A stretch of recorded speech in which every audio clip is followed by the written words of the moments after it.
La vie, c'est une salade. C'est comme si tu disais, tu dois me donner ton meilleur plat qui ne contient qu'un ingrédient. Mais si je mets de la salade sans vinaigrette, va-t-elle être savoureuse? Non, c'est la salade César. Il faut le poulet, il faut tous les petits agréments, les noix, la sauce, les petites tomates. J'ai remarqué un truc chez les Péruviens. Tu regardes, on dirait qu'ils n'ont pas de cou.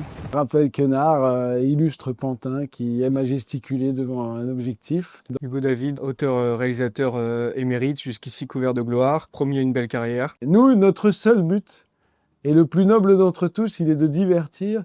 Et divertir, c'est une occasion de se fuir soi-même, de fuir les tracas d'une existence morne. Car si on regarde de près l'existence, on s'aperçoit de sa monstruosité. C'est que ça, c'est Nietzsche.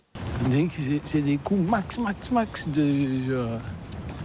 Quelques centimètres. On dirait qu'on a posé la tête sur les épaules et qu'ils se promènent comme ça.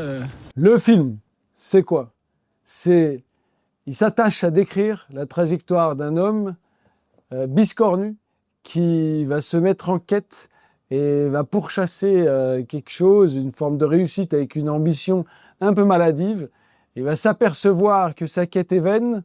S'apercevant de cela, il va évidemment perdre et l'amour et l'amitié.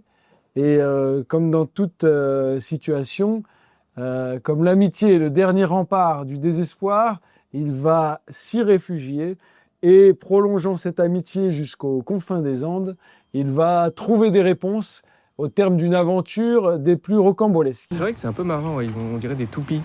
Le tout enrobé bien sûr au-delà de la de drôlerie, de philosophie. Voilà, d'une comédie parfois même abrasive par endroits pour les plus aficionados du genre et avec une authenticité qu'on espère confondante.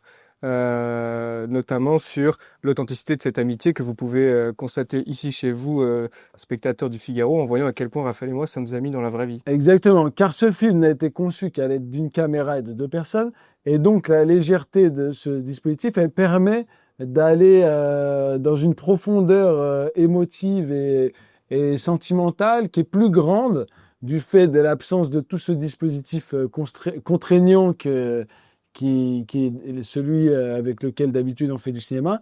Et du coup, ça permet d'aller plus avant dans les profondeurs d'une psychologie. Non, par contre, je t'interdis de railler les Péruviens. Est-ce qu'on peut vraiment dire que c'est un film?